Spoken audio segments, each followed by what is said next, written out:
In September 1868, in the market town of Whitby, Yorkshire, the fundamental law of human aging was challenged by a 17-year-old girl who began moving backward through time. What happened to Helena Price would force 23 physicians to question whether biological time flows in only one direction and whether the human body can reverse its own development. This is the story documented in the sealed medical archives of York County Hospital, witnessed by hundreds of townspeople, and hidden in classified Royal Society files for 119 years. A story about a daughter who grew younger instead of older, losing years as others gained them. Helena Margaret Price was born on a stormy March evening in 1851, the only surviving child of Captain Jonathan Price and his wife Eleanor, who died of childbed fever 3 days after Helena's birth. Captain Price, a whaling shipmaster, retired from the sea to raise his daughter alone in a whitewashed cottage overlooking Whitby Harbor. Helena possessed her mother's delicate features and her father's steady temperament. She spent her mornings helping Mrs. Blackwood, their elderly housekeeper, with domestic duties, and her afternoons reading in her father's extensive library. The captain had educated her himself, teaching her navigation, astronomy, literature, and natural philosophy, an unusual education for a Victorian girl, but Captain Price believed his daughter's mind deserved the same cultivation as any son's. The townspeople knew Helena as a quiet, thoughtful young woman who volunteered at St. Mary's Charity School, teaching reading to fishermen's children. She had refused 2 marriage proposals, preferring to remain with her aging father, whose health had declined since a bout of pneumonia the previous winter. Their bond was profound, 2 souls who had lost the same woman and found solace in each other's company. September 3rd, 1868 began with autumn sunlight streaming through the cottage windows. Helena woke at 6 o'clock, as she did every morning, and prepared breakfast while her father read the previous day's newspaper. They ate together at the small kitchen table, porridge with honey, toast with butter, strong black tea. "You look tired, Father," Helena observed, noticing the gray pallor of his skin. "Just my age catching up with me," Captain Price replied, managing a smile. 62 years is a long voyage." Helena kissed his weathered cheek before collecting her shawl and basket. She was expected at St. Mary's by 8 o'clock. Mrs. Blackwood, arriving to tend the captain, remarked later that Helena seemed perfectly ordinary, perhaps a touch pale, but no more than usual for early autumn. At precisely 10:23 a.m., according to the church clock's toll, Helena collapsed while teaching a spelling lesson to 12 children. The schoolroom erupted in chaos as Helena fell forward across her desk, scattering slate boards and chalk across the wooden floor. Reverend Thomas Whitfield, who taught mathematics in the adjacent room, rushed in to find Helena unconscious, her breathing shallow, her pulse rapid and thready. "Fetch Dr. Morrison," Whitfield commanded young Peter Harrow, who sprinted toward the physician's surgery 3 streets away. "The rest of you, stay calm." Helena's eyes fluttered open after 2 minutes. She sat up slowly, her hand pressed to her temple, her expression confused. When she spoke, her voice carried a strange quality, lighter, higher pitched than usual. "Where am I?" she asked, looking around the schoolroom with genuine bewilderment. I don't remember coming here." Reverend Whitfield helped her to a chair. "You're at St. Mary's, Miss Price. You've been teaching here every Tuesday and Thursday for 2 years. "Teaching?" Helena's confusion deepened. She looked down at her hands, turning them over as if seeing them for the first time. "But I'm not old enough to teach. I'm only... How old am I?" The question sent a chill through everyone present. Dr. Andrew Morrison arrived within minutes, his medical bag clutched under his arm. A graduate of Edinburgh Medical School with 30 years' experience, Morrison had attended Helena since childhood. What he observed that morning would haunt him for the rest of his life. Helena's face had changed, not dramatically, but unmistakably. The fine lines that had begun to appear at the corners of her eyes, natural for a woman of 17, had vanished. Her skin possessed the luminous quality of adolescence.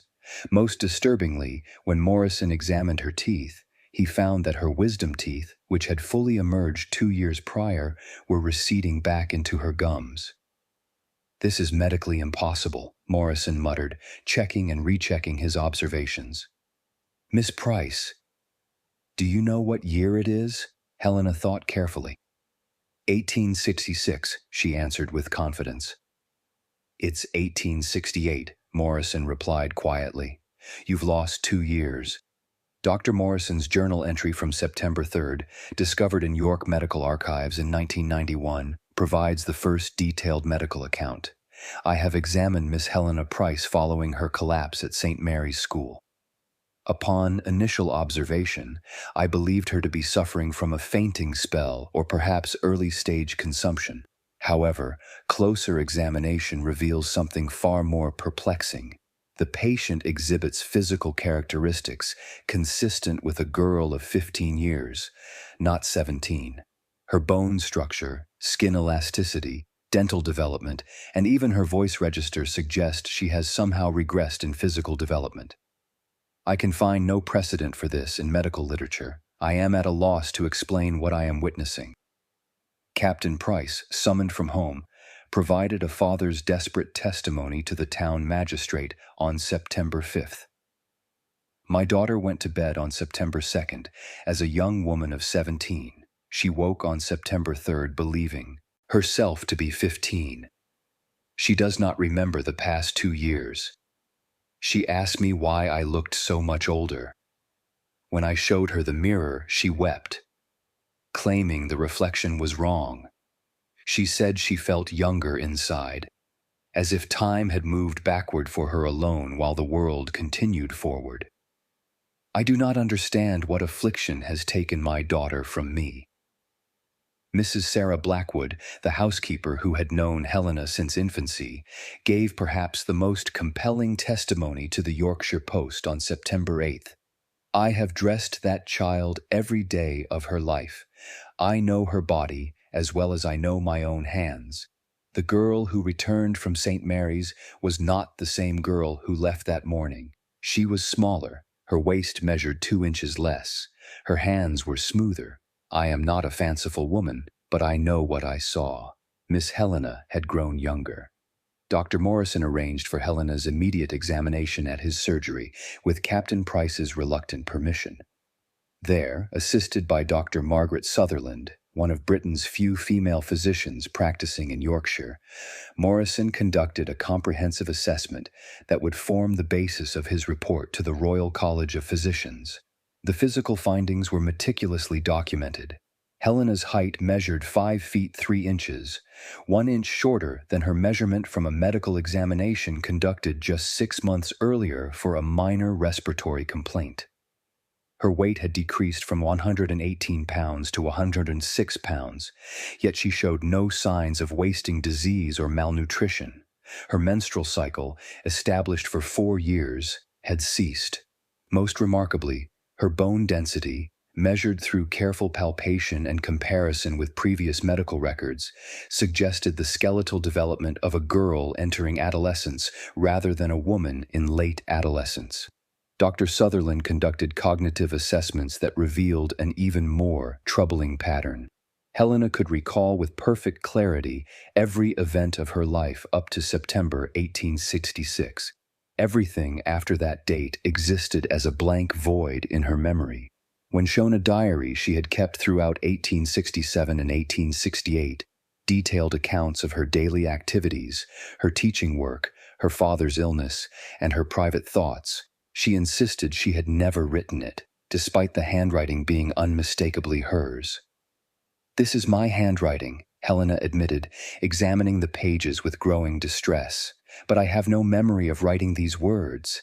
It's as if someone else lived 2 years of my life, and I've awakened to find those years stolen from me." Morrison designed a definitive test. He asked Helena to identify people she had met during the missing 2 years: new students at St. Mary's, merchants who had recently moved to Whitby, neighbors who had arrived in 1867. She recognized none of them, yet she could name every person, every building, every detail of Whitby as it existed in 1866. "The patient has not simply lost memory, Morrison. wrote in his preliminary report. She has physically reverted to a younger state. Her body has traveled backward through time while the world moved forward. I can offer no medical explanation for this phenomenon.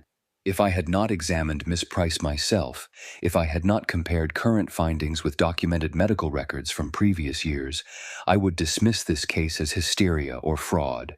But the evidence is irrefutable. By September 10th, news of Helena's condition had spread throughout Whitby and beyond. Over 300 townspeople gathered outside Dr. Morrison's surgery, some seeking to witness the miracle, others demanding scientific explanation. The Yorkshire Post published a front-page article titled "The Girl Who Grew Younger," attracting attention from medical societies across England. The town divided sharply between those who believed. Helena suffered from an exotic disease that mimicked youth, and those who insisted they were witnessing a genuine reversal of biological time. The local Methodist minister declared it divine intervention. Skeptics claimed elaborate hoax. The debate raged while Helena, frightened and confused, remained under medical observation. On September 15th, Dr. Morrison, Dr. Sutherland, and Reverend Whitfield conducted a systematic verification process designed to eliminate any possibility of fraud or misidentification. They gathered Helena's medical records dating back to infancy, photographs taken at various ages, school records, and testimonies from 27 individuals who had known her throughout her life. The evidence was overwhelming and consistent. A photograph taken on Helena's 17th birthday in March 1868, just 6 months earlier, showed a young woman with mature features, a developed figure, and the confident posture of late adolescence. The girl sitting before the examiners in September matched instead a photograph taken in 1866 when Helena was 15 years old. The resemblance was not approximate, it was exact. Most dramatically, Dr. Sutherland proposed examining Helena's teeth against detailed dental records kept by Whitby's only dentist, Mr. Charles Pemberton. Pemberton had treated Helena for a cracked molar in January 1868 and had noted the full emergence of all 4 wisdom teeth. On September 16th, Pemberton examined Helena's mouth before 7 witnesses, including 2 physicians, a magistrate, and a journalist from the Yorkshire Post. "The wisdom teeth are receding," Pemberton stated for the record, his voice shaking. "They have partially withdrawn back into the gum tissue. The cracked molar I repaired 8 months ago shows no sign of the repair work. The tooth appears whole and undamaged, as it would have been before the injury occurred. This is not possible. Teeth do not heal themselves. They do not unemerge." The examiners then visited St. Mary's School to verify Helena's claimed memory loss. They showed her the classroom where she had taught for 2 years. She recognized nothing. They introduced her to students she had instructed weekly. She knew none of them.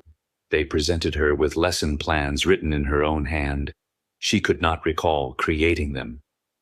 "Either Miss Price is the most accomplished actress in England," Reverend Whitfield wrote in his official church records, "or we are witnessing a phenomenon that defies every law of nature and medicine." Having known this girl since childhood, having observed her character and honesty, I am forced to conclude the latter. Helena Price has somehow grown younger. She has lost 2 years of her life, not just the memory of those years, but the physical time itself. Dr. Edmund Carlisle arrived from London on September 20th, dispatched by the Royal Society to investigate what many members dismissed as provincial hysteria or medical incompetence. A pioneering researcher in human development and aging, educated at Cambridge and Vienna, Carlisle had published extensively on growth patterns and cellular regeneration. He came to Whitby expecting to debunk what he called a preposterous claim that insults scientific reason. His skepticism is evident in his private correspondence. "I have been summoned to Yorkshire to examine a girl who allegedly grows younger. This is obvious nonsense, a case of mistaken identity, fraudulent medical records, or mass delusion. Human aging proceeds in one direction only. Entropy cannot be reversed in living organisms. I shall resolve this matter swiftly and return to London.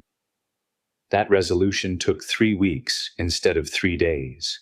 Carlyle subjected Helena to the most rigorous examination yet conducted. He measured bone length with calipers, assessed muscular development, analyzed hair samples under microscopy, tested reflexes and cognitive function, and compared every finding against the extensive medical records Morrison had compiled. He interviewed 43 witnesses independently, searching for inconsistencies in their testimonies. He examined the photographs, dental records, and school documents for any sign of tampering or forgery. On October 11th, Carlyle made a discovery that transformed his investigation from debunking exercise to genuine scientific crisis. Using a recently developed technique for measuring cellular age through microscopic examination of tissue samples, he found that Helena's cells showed characteristics of earlier developmental stages. Her skin cells, blood cells, and tissue samples all suggested a biological age younger than her chronological age. "I came to disprove an impossibility," Carlyle wrote in his official report to the Royal Society. "Instead, I must confirm it. Miss Helena Price exhibits verifiable physical regression.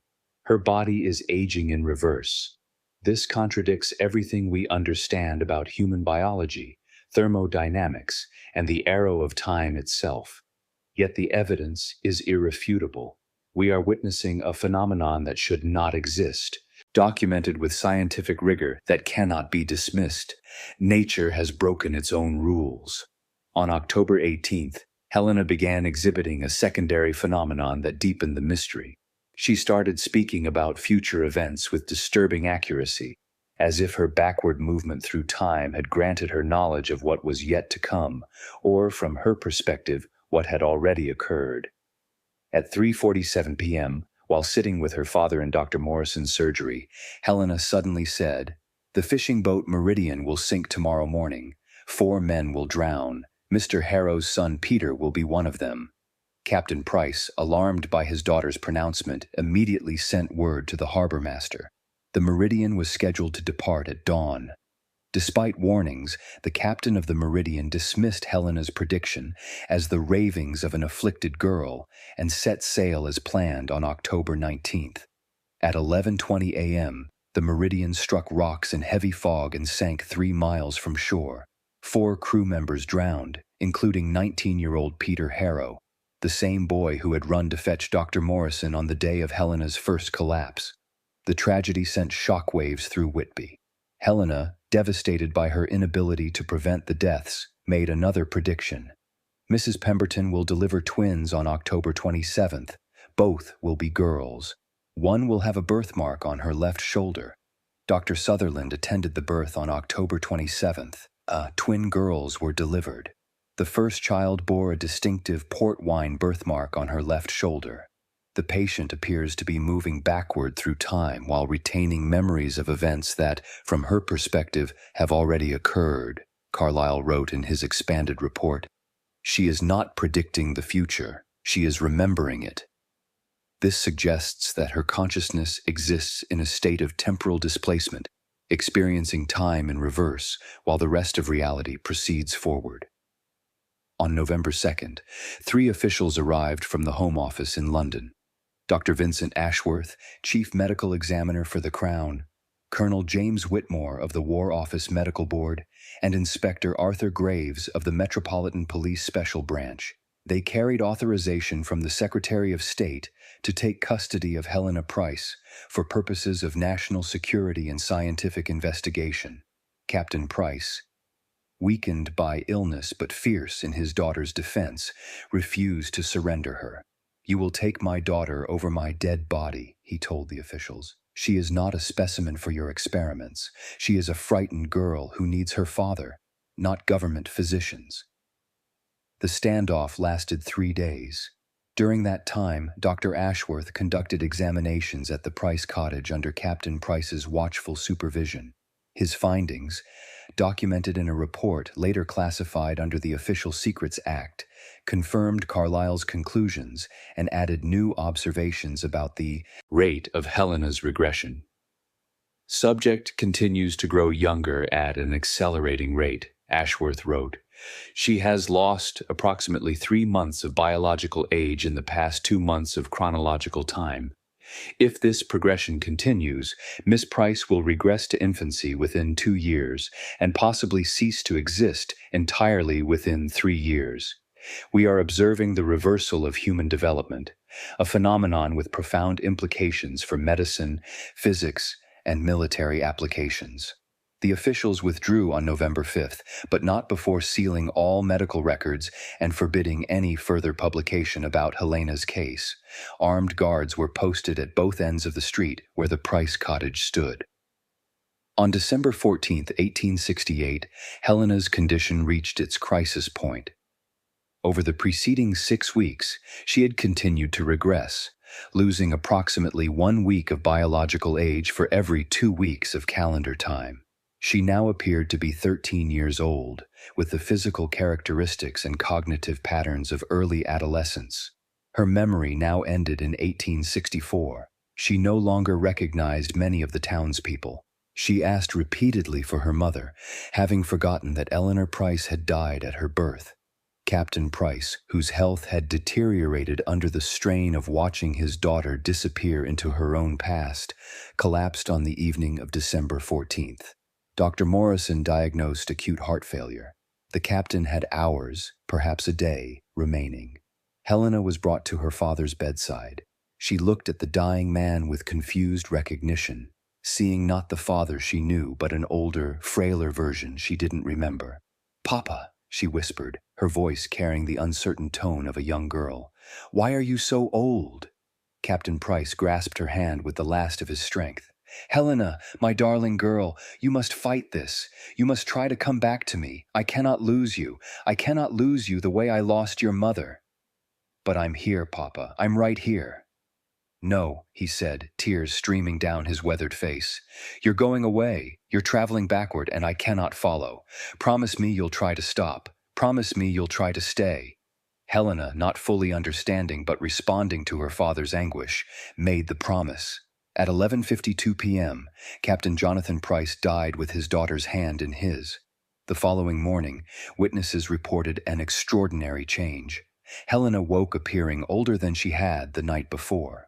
Her regression had stopped. Over the next 72 hours, she began aging forward again, though slowly.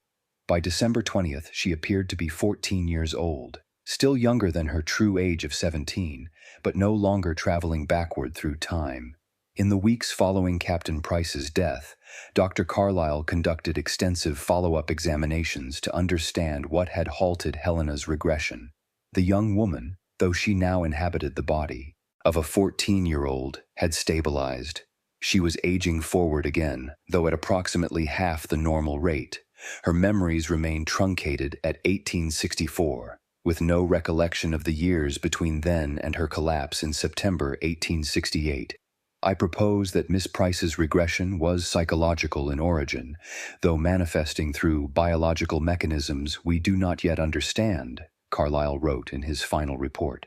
The human will, particularly when confronted with profound grief or trauma, may possess capabilities that transcend our current understanding of mind-body interaction. Miss Price's promise to her dying father, her desperate desire to stop traveling away from him, somehow arrested the regression process.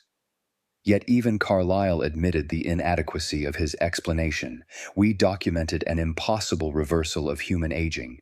We witnessed a young woman lose years of her life, both in memory and physical development. We observed her stop and partially reverse this process through what can only be described as an act of will. Current science cannot explain these mechanisms. We can only acknowledge that they occurred, documented by multiple credible witnesses and supported by irrefutable physical evidence. Helena herself, when asked what she remembered of the experience, could offer little insight. "I remember being 17 and collapsing at school. I remember waking and feeling younger, lighter, as if I were shedding years like a snake sheds skin.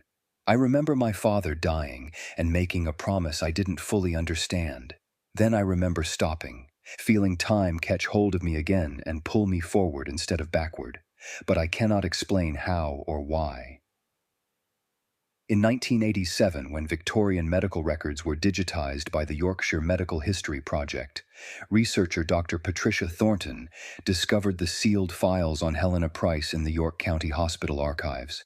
The documents included tissue samples preserved in formaldehyde, detailed medical observations, photographs, and testimony from dozens of witnesses.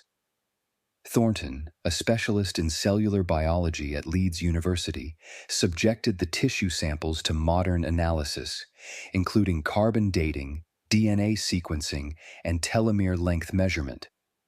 The results, published in the Journal of Medical Mysteries in 1989, validated the Victorian physician's observations in ways that 19th-century science could not have verified. The tissue samples show telomere patterns consistent with biological age younger than chronological age, Thornton wrote. Telomeres, the protective caps on chromosomes that shorten with age, were longer in the later samples than in the earlier samples, suggesting genuine cellular regression. Modern analysis of the photographs using facial recognition software confirms that Helena Price's facial structure regressed to match earlier developmental stages. The bone density measurements, validated through modern radiological standards applied to the Victorian data, support the claim of physical age reversal. Most remarkably, Thornton discovered that the rate of Helena's regression precisely matched a mathematical model recently proposed for theoretical time reversal in biological systems, a model published in 1985, 117 years after Helena's case. The Victorian physicians documented a phenomenon that theoretical physics would not predict as possible until the late 20th century, Thornton concluded. Helena Price's case provides historical evidence that human biology may be capable of temporal manipulation under circumstances we do not yet understand. Helena Price was not the only documented case of age regression in Victorian medical literature. In 1873, 22-year-old Margaret Sinclair of Edinburgh reportedly regressed to the physical state of a 16-year-old over a period of 8 months, a case investigated by the Royal Infirmary. In 1881, 12-year-old Thomas Westbrook of Cornwall was documented as physically regressing to age 8 following severe psychological trauma, his case studied by physicians from Guy's Hospital. These cases suggest that the relationship between chronological time, biological age, and human consciousness may be more complex than modern medicine acknowledges. They challenge our assumption that aging proceeds in only one direction and raise profound questions about whether psychological states can influence physical development. The Victorian physicians, despite lacking modern technology, documented these phenomena with scientific rigor that demands serious consideration rather than dismissal as historical curiosity or medical error. Helena Price lived until 1891, dying at age 40 in chronological years, but with the physical appearance of a woman in her early 20s. She never fully recovered the lost years between 1864 and 1868, though she eventually regained the ability to form new memories and age normally, albeit slowly.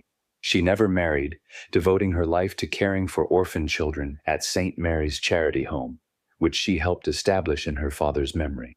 Those who knew Helena in her later years described a woman of profound gentleness and inexplicable wisdom, as if her journey backward through time had granted her perspective others lacked.